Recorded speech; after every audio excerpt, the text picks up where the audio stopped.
Greetings everyone and welcome to the fall 2015 edition of the Virtual Office Hours. It is good to be with you. As usual, my name is John Fia. I chair the history department here at Messiah College. I teach American history here. Of course, I have the founding fathers with me as usual.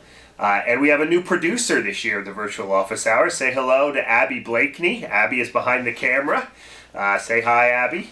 Abby will be producing the Virtual Office Hours for us this academic year. She's taking the place of Megan Piette, who has graduated and gone on to greener pastures. So it's good to be working with her, and I'm looking forward to our collaboration this year. What I thought we would do in the fall here, and maybe into the spring, I said, of 2015 and then into 2016, is talk about a topic that's near and dear to my heart. Each week we're going to address the idea or the historical dimensions of the question, was America founded as a Christian nation? And the reason why we're doing this is, I think, twofold. One, I think with the election season coming up, 2016 presidential election season has already started, especially on the GOP side of things. You see a lot of the candidates making appeals to the idea that we are somehow founded on Christian principles or that America is a Christian nation. So I think it might be good as we hash through this political season, we move our way through this political season, to begin thinking about how these candidates are using history and are they using it responsibly or not. But then secondly, just in time for the election, next summer, the second edition of Was America Founded as a Christian Nation will be appearing with Westminster John Knox Press.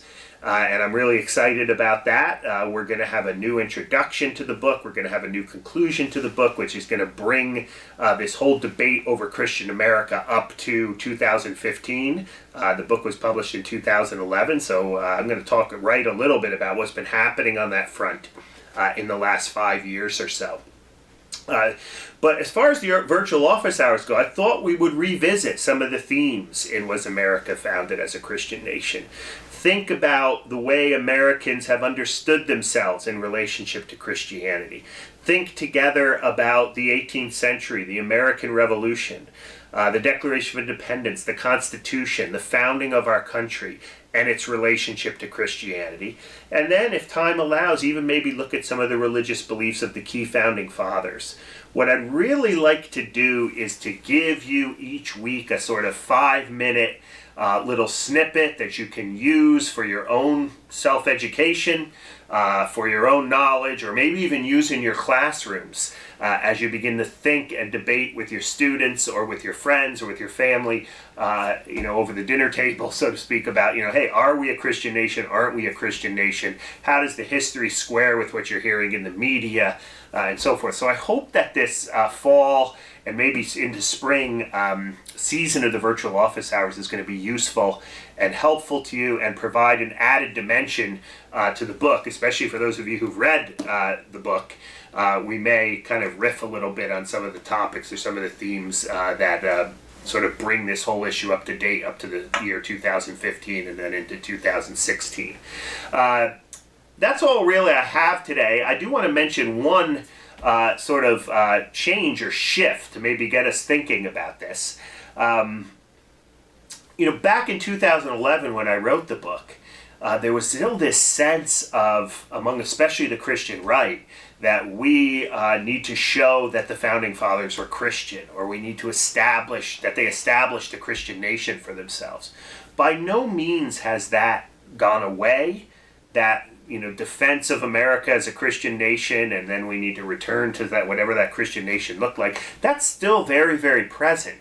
But in the wake of several Supreme Court decisions, I'm thinking here of Obergefell and Hodges, the same-sex marriage case, or I'm thinking here of the Hobby Lobby case from a year or two ago, even in light of Obamacare.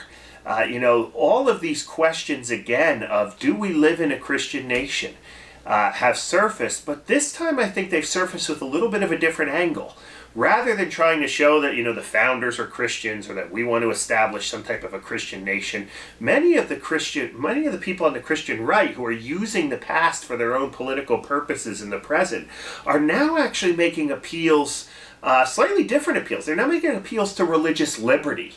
And tapping in, they haven't forgotten about the 18th century, but now, rather than focusing on the founders who mentioned that, the government is based on Christianity or these kinds of things, they're beginning to look more closely at people who defended the idea of religious liberty, because much of the Christian right is now very, very much on the defensive. With these Supreme Court decisions, especially with gay marriage, Obamacare, and so forth, and religious liberty questions related to these Supreme Court decisions. So I don't think they're leaving the past. I don't think the debate over whether or not we're a Christian America is disappearing. I think it's still going to go on strong.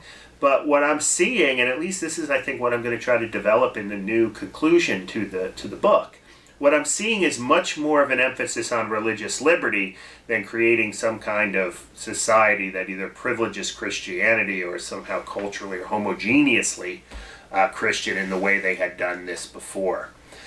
So again, that's just a little teaser for where we're headed.